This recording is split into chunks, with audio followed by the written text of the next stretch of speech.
नमस्कार साथियों, स्वागत है आप सभी का हमारे यूट्यूब चैनल पर। साथियों, जैसा कि हमने पिछली क्लास में हस्तकला के कुछ महत्वपूर्ण बिंदुओं के बारे में पढ़ा, आज हम आगे बढ़ते हैं और अगले पॉइंट पर चलते हैं। अगला बिंदु है जो हम बंधेज कला पढ़ रहे थे, उसमें आता है चुनरी या धनक। ये किसे कहते हैं? और ये चुनरी या धनक जोधपुर का प्रसिद्ध है। बूंदों के आधार पर बनी बंधेज की डिजाइन चुनरी कहलाती है तथा बड़ी बड़ी चौकार बूंदों से युक्त अलंकरण धनक कहलाता है। चुनरी चुनरी में क्या होती है कि ये जो चुनरी है, चुनरी में छोटी छोटी इस प्रकार की अनेक सारी है वो बूंदें होती हैं, अलग अलग टाइप की होती है। लेकिन जो धनक होता है उसमें इस प्रकार के धनक होता है, इसमें है वो ये जो बूंदें होती है ये बड़ी बड़ी होती है, इनकी साइज है वो बड़ी होती है। यही चुनरी और धनक में अंतर है। और साथियों, जो विवाह के अवसर पर पहने जाने वाली पगड़ी को मोटड़ा कहते हैं, यानी कि शादी समारोह में जो पगड़ी पहनी जाती है उसको है वो मोटड़ा कहा जाता है। और जो दशहरा मनाया जाता है, दशहरे के अवसर पर पहने जाने वाली पगड़ी को मदेल कहते हैं। इम्पोर्टेंट बात यही है कि जो विवाह के अवसर पर जो पगड़ी पहनी जाती है उसे मोटड़ा, और दशहरे के अवसर पर जो पगड़ी पहनी जाती है उसे है वो मदेल कहते हैं। आगे बढ़ते हैं साथियों। ये जो पंचरंगी साफा होता है उसे पावरा कहते हैं, यानी कि ऐसा साफा जिसमें अलग अलग प्रकार के रंग हों और 5 प्रकार के रंग होते हैं, उस साफे को है वो पावरा कहा जाता है। अगला पॉइंट आता है पोमचा। पोमचा भी एक प्रकार की ओढ़नी होती है, और ये जो पीला दे लिखा हुआ है एक विशेष ओढ़नी का प्रकार है और विशेष अवसर पर ओढ़ी जाती है। कई बार परीक्षा में पूछा जाता है कि पीला क्या है, तो इसका मतलब ये नहीं है कि इस पीला का जो रंग है वो पीला होता है। इसका मतलब ये है कि ये एक प्रकार की विशेष प्रकार की ओढ़नी है। और जलवा या कुआं पूजन की वेशभूषा है। जब भी कुआं पूजन होता है उस समय इस वेशभूषा का उपयोग किया जाता है। और जो केसरिया पोमचा है वो लड़के के जन्म पर जो प्रसूता होती है वो ओढ़ती है, और गुलाबी पोमचा है वो लड़की के जन्म पर ओढ़ा जाता है। ये दोनों इंपॉर्टेंट फैक्ट है, आपको याद रखने हैं। पीला पोमचा शेखावटी क्षेत्र में जाट महिलाओं की ओढ़नी है। ये कहाँ का प्रसिद्ध है? शेखावटी क्षेत्र का प्रसिद्ध है। और वहाँ की जो जाट महिलाएं होती है वो इस प्रकार की पोमचे को ओढ़ती है। अगला पॉइंट आता है चीड़ का पोमचा। चीड़ का पोमचा साथियों जो हाड़ौती क्षेत्र है, जैसे कि कोटा, बूंदी, बारां, झालावाड़, ये जो 4 जिले हैं ये आते हैं हाड़ौती क्षेत्र के अंतर्गत।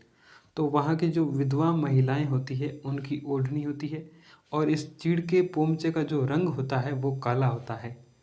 तो ये भी इम्पोर्टेंट बात है। और ये जो पोमचा है साथियों, जो पीला पोमचा इस प्रकार का होता है, आप देख सकते हैं।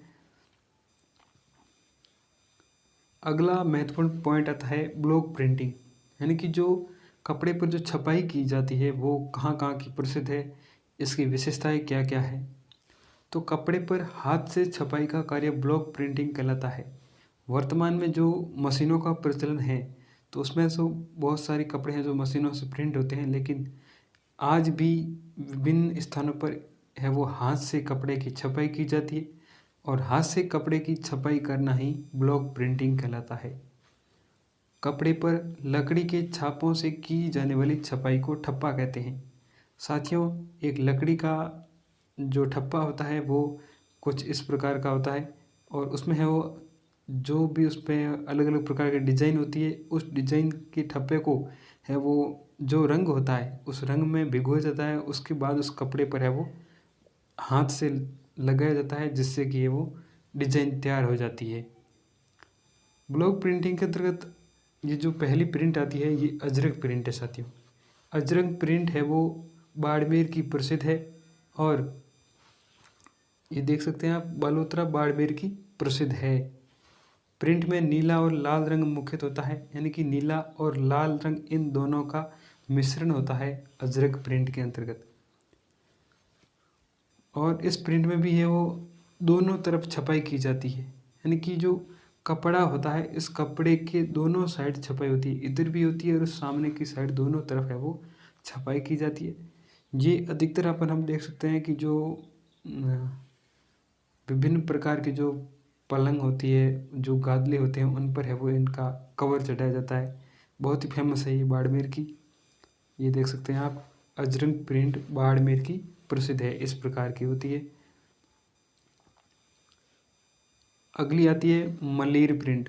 साथियों, मल्लीर प्रिंट भी बाड़मेर की प्रसिद्ध है और इसमें काला और कत्थई मुख्यतः प्रयोग किया जाता है। ये रंग है इसका, इन दोनों का मिश्रित रंग अगर आपको देखने को मिले तो वो है वो मल्लीर प्रिंट की विशेषता होती है। और इस प्रिंट में भी दोनों तरफ ज्यामिति आकृति के चित्र बनाए जाते हैं। ज्यामिति आकृति में देख सकते हैं जो वर्ग है, त्रिभुज वगैरह जो भी होते हैं, इस प्रकार की जो ज्यामिति आकृति होती है वो आपको इस मल्लीर प्रिंट की डिजाइन है वो देखने को मिलेगी। और बाड़मेर की खत्री जाति द्वारा परंपरागत तरीके से ये कार्य किया जाता है। यानी कि जो मल्लीर प्रिंट और अजरक प्रिंट का कार्य है वो बाड़मेर की एक जाति है, खत्री जाति के लोग करते हैं। अगली प्रिंट आती है सांगानेरी प्रिंट। साथियों, सांगानेरी प्रिंट सांगानेर जयपुर की फेमस है। मलमल के कपड़ों हेतु प्रसिद्ध है, क्योंकि ये प्रिंट है वो जो मलमल के कपड़े आते हैं उन्हीं कपड़ों पर है वो की जाती है। और सांगानेरी प्रिंट में जो कार्य करने वाले हैं वो उनको नामदेवी छिपे कहते हैं। जो व्यक्ति सांगानेरी प्रिंट में कार्य करता है, यानी कि जो कारीगर होता है, उसको नामदेवी छिपे कहा जाता है।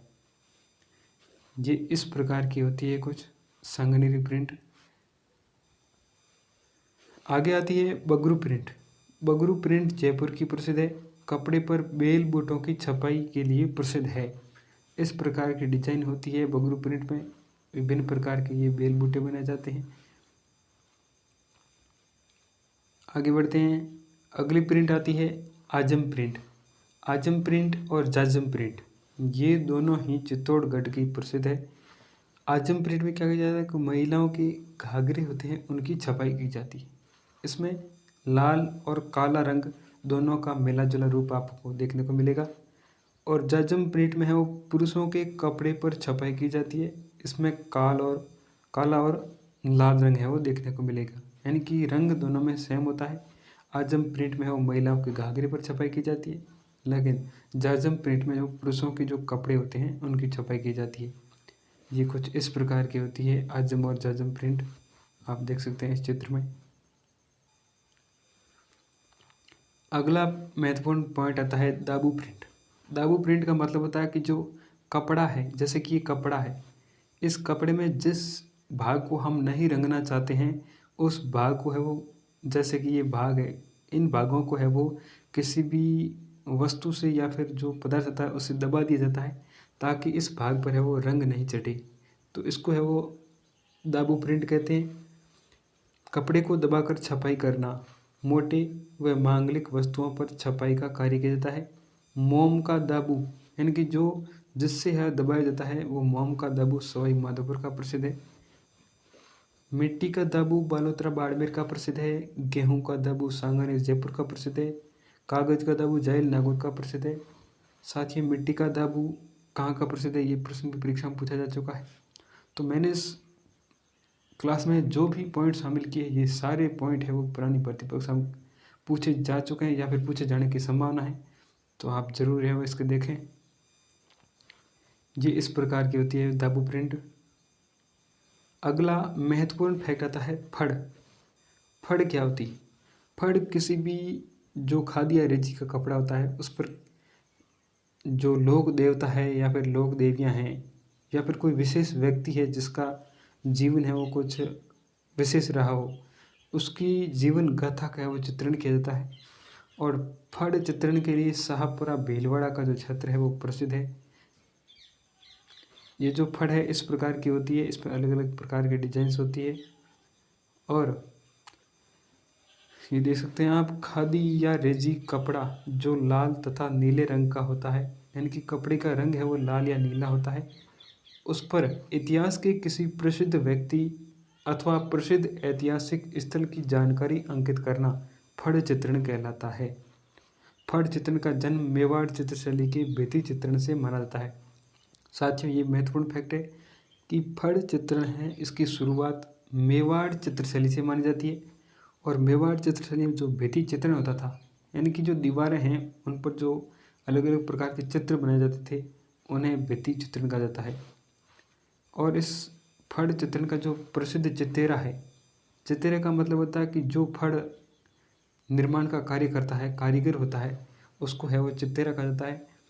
और ये श्रीलाल जोशी बहुत ही फेमस रहे थे। 2006 में इन्हें पद्मश्री मिला था। कपड़े पर सर्वप्रथम लिखने का कार्य है वो श्रीलाल जोशी के द्वारा ही किया गया था। प्रसिद्ध चितेरी जो महिला थी वो पार्वती जोशी और गौतल देवी, ये फेमस है। और वर्तमान में इस फड़ चित्रण में जो प्रमुख चित्रे हैं वो है प्रदीप मुखर्जी, ये जयपुर जिले के हैं। और साथियों, जो प्रदीप मुखर्जी है, इन्होंने रामचरितमानस के 108 लघु चित्रों का है वो चित्रण किया था। फड़ जीर्ण शीर्ण होने पर विधि विधान से पूजा कर इसे पुष्कर सरोवर में विसर्जित करना फड़ ठंडी करना कहलाता है। यानी कि जब ये फड़ है वो बहुत समय के बाद में टूट जाती है, फट जाती है, तो इसे किसी निश्चित विधि से पुष्कर का जो सरोवर है अजमेर में, वहाँ पर इसे है वो सरोवर में विसर्जित किया जाता है और इसे ही फड़ ठंडी करना कहते हैं। अगला महत्वपूर्ण फैक्ट है साथियों, अमिताभ बच्चन जो कि एक अभिनेता है, उनकी फड़ का वाचन रामलाल व पतासी देवी के द्वारा न्यूयॉर्क अमेरिका में किया गया। कैसी बात है साथियों, हमारे यहाँ पे तो हमने भी यही सुना है कि बाबू जी की फड़, रामदेव जी की फड़, देवनारायण जी की फड़, लेकिन ये अमिताभ बच्चन की भी फड़ का वाचन है वो अमेरिका में किया गया था।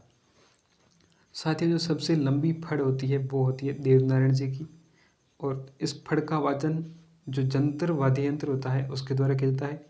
और इस फड़ की जो सबसे बड़ी फड़ होती है, इसकी लंबाई 5 × 30 सेंटीमीटर होती है, सॉरी 30 फीट होती है।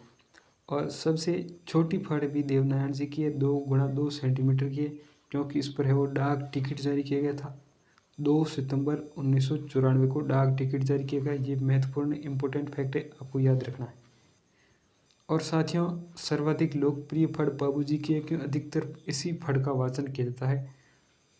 आगे बढ़ते हैं साथियों, अगली कला आती है आला थेवा। साथियों, थेवा कला प्रतापगढ़ की प्रसिद्ध थी। और थेवा कला में क्या किया जाता था, जो हरे रंग का कांच होता था उस पर है वो सोने की नक्काशी की जाती थी। लेकिन आला थेवा में हरे रंग के कांच को छोड़कर अन्य रंग के कांच पर नक्काशी का कार्य आला थेवा कहलाता है। यानी कि इसमें है वो कांच हरा नहीं होता है, लेकिन जो थेवा कला होती है उसमें कांच है वो हरा रंग का होता है, यही इसमें अंतर है। और इसका जो प्रशिक्षण केंद्र है वो थेवा कला प्रशिक्षण संस्थान प्रतापगढ़ में है। इसकी स्थापना है वो 2002 में हुई थी। अगला पॉइंट है साथियों, मांडने। जो विभिन्न प्रकार के अलग अलग डिजाइंस होती है, अलग अलग अवसरों पर बनाई जाती है, उनको हम मांडने कहते हैं। सबसे पहला आता है स्वस्तिक, या फिर हम इसको साट्या भी कहते हैं। होली या धार्मिक अवसरों पर बनाया जाता है, ये इस प्रकार का होता है, इसको हमें वो सात्या या स्वस्तिक कहते हैं। पगल्या धार्मिक अवसरों पर बनाया जाता है, जैसे कि जब हम दीपावली में लक्ष्मी पूजन करते हैं तो हमारे जो घर है, घर के आंगन में इस प्रकार के जो पद चिन्ह होते हैं, उन पद चिन्हों का वो स्टिकर लगाते हैं, तो उनको ही हमें वो पगल्या कहते हैं। चौकड़ी, ये फसली मांडना है, जब फसल की कटाई होती है तो उस समय इस प्रकार के मांडने हैं वो बनाए जाते हैं। ताम, ये भी एक मांडने का प्रकार है और विवाह के अवसर पर बनाया जाता है। साथियों, अगला इम्पोर्टेंट फैक्ट आता है भराड़ी।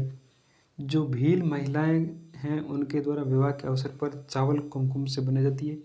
ये जो भराड़ी, ये भी मांडने का प्रकार है। भीलों की कुल देवता है जो भराड़ी देवी है, वो भीलों की कुल देवी है, तो इसी कारण इस प्रकार के मांडने बनाए जाते हैं विवाह के अवसर पर। सांझी कन्याओं द्वारा गोबर से बनाया जाता है, आश्विन माह में बनाई जाती है और पार्वती को समर्पित है। सांझी है वो केले के पत्तों की सांझी है वो बांसवाड़ा की प्रसिद्ध है। साथियों, ये जो सांझी है ये कंवारी कन्याओं के द्वारा बनाई जाती है और ये है वो पार्वती को समर्पित एक प्रकार के कह सकते हैं कि त्योहार भी होता है। आगे बढ़ते हैं,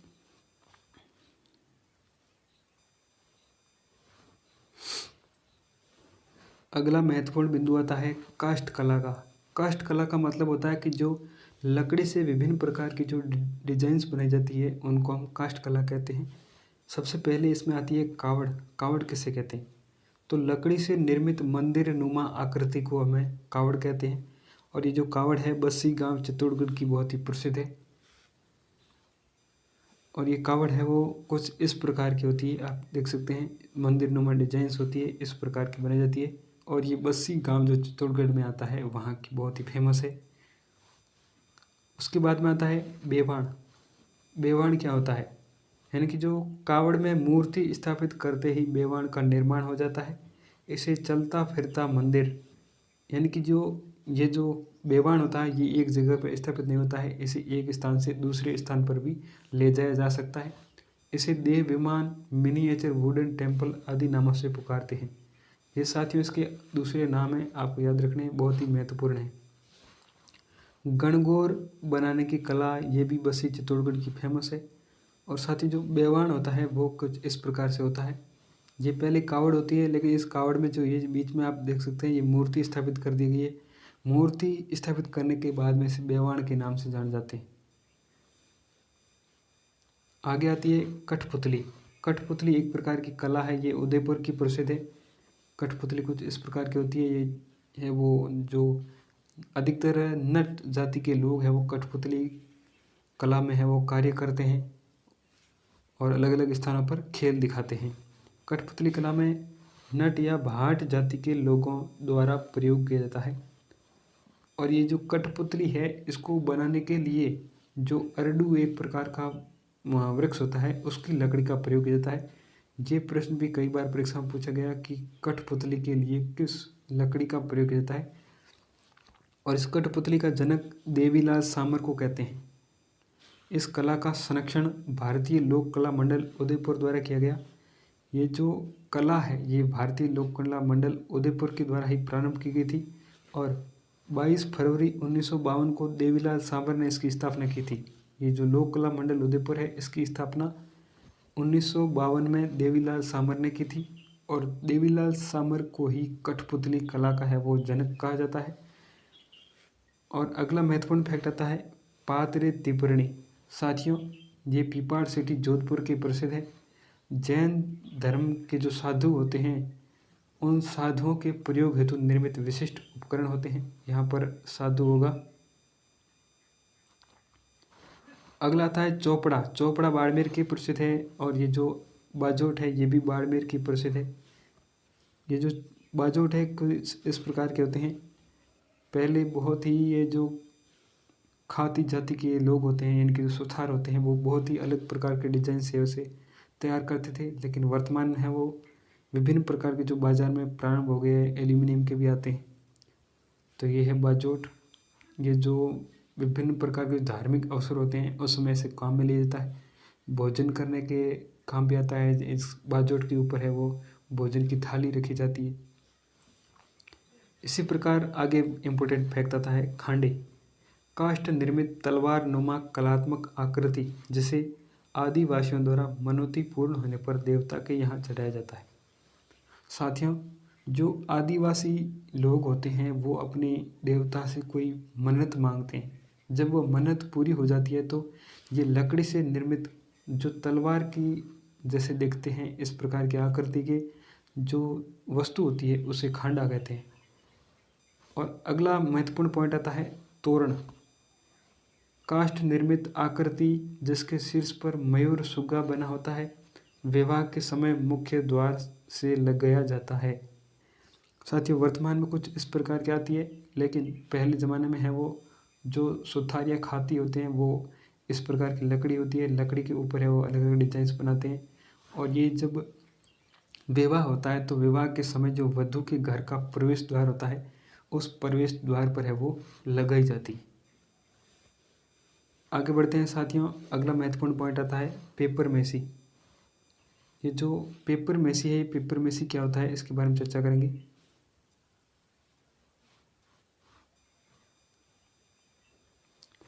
पेपर मेसी साथियों जयपुर की बहुत ही प्रसिद्ध है। कागज़ की लुगदी बनाकर उससे विभिन्न प्रकार की वस्तुएं बनाना पेपर मेसी कहलाता है।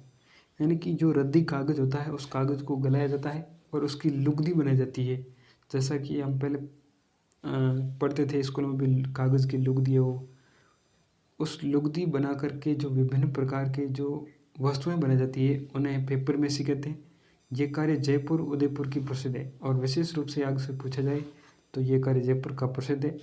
और पेपर मेसी से जो निर्मित वस्तुएं होती है वो इस प्रकार की होती है। अगले महत्वपूर्ण बात आती है जट कतराई। ऊँट के शरीर पर बालों की विभिन्न डिजाइन बनाने की कला जट कतराई कहलाती है।